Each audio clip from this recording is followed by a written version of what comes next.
நான் சைவமாச்ச பிடமஞ்சோரம் திங்கணும்னு சொல்லலாமா? பார்வதி பிடமஞ்சோரனி தின்றைய ஆகணும். ஐயா, நான் உங்களை பரிசோதித்த விதமே வேற. நான் ஏன் தோதித்தேன் தெரியுமா? இந்த பொன்னான கைகளை நான் தன்னன் தனிமையாக அமர்ந்திருக்கிறேன். நான் ஒத்தையில அமர்ந்திருக்கேன். ஒத்தையில அமர்ந்திருக்க உடையவனார் சோதனையா? ஏ பார்வதி, ஒத்தையிலன்னு சொல்லாத. மூத்த மகன் பிள்ளையார் இருக்கான் உன் பக்கத்துல. இளைய மகன் ஏழவர் இருக்காரு. தேவர்கள் இருக்கார்கள், பூவர்கள் இருக்கார்கள், வாசல் காவல்காரன் அன்பிலேவை இருக்கான். பாய்கிலும் உனக்கு என்ன வேணும் பார்வதி? ஏ ஆண்டவா, எத்தனை பேர் இருந்தாலும் நீங்க பக்கத்துல இருந்தவன் இருக்குமா? கட்டிய கணவன் பக்கத்துல இருந்தவாறு இருக்குமா? என்ன செய்யணும்? நீங்க பணியிறங்கிறத நிப்பாட்டிட்டு என் பக்கத்துல உட்காருங்க. அது எப்படி பார்வதி? மக்கள் எல்லாம் பட்டினியாக இருப்பார்கள். அதையும் உன்னால தாங்க முடியாது. எப்படி பார்வதி நீ சொல்றத பார்த்தா நான் சொல்றேன். எனக்கு இனிமேல் நீங்கள் படியிறக்க போறான். என் பக்கத்துல இருக்க எனக்கு ஒரு பிள்ளை வேணும்.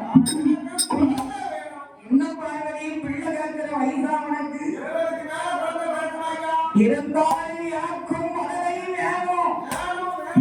என் பக்கத்துல இருக்க, என் துணைக்கு இருக்க, எனக்கு பாதுகாப்பாக இருக்க, எனக்கு ஒரு மனதை வேணும் ஆண்டவா. எனக்கு என்ன மனதை வேணும் ஆண்டவா? எனக்கு சின்ன விளையாட்டு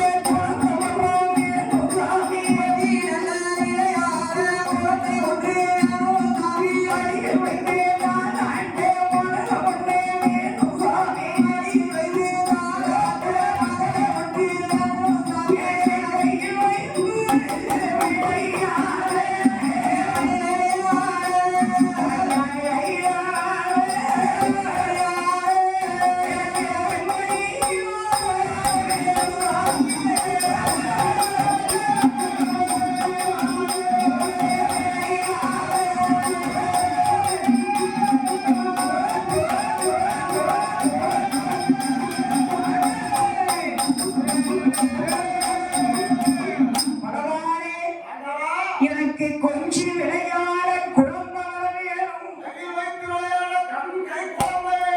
மடியில் வைத்து தாராட்ட எனக்கு மழை வர வேணும்.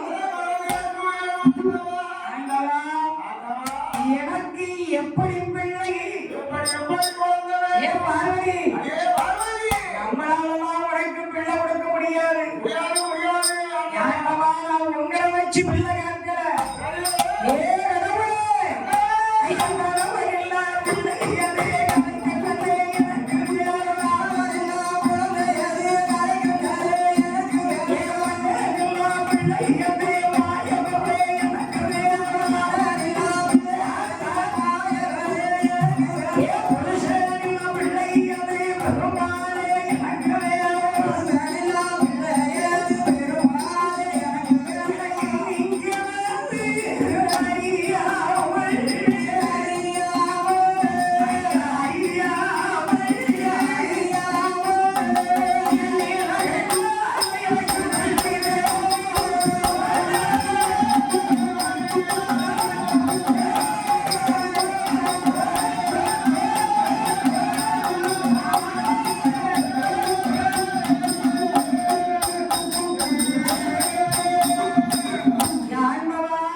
எனக்கு கணவன் இல்லாத பிள்ளை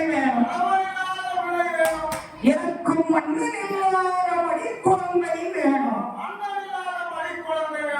எனக்கு பொருள்கள் இல்லாத புத்திரன் வேணும். ஏன் பார்வதி என்ன பிரச்சனை உனக்கு? ஏன்டி இப்படி எல்லாம் கேட்கிற? ஏன் பார்வதி அடியக்காரவன் எல்லாம் பிள்ளைகளை காரணங்களையே தட்டிக்கிறார்.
கணவன் இல்லாத பிள்ளை காருலகிலையாது.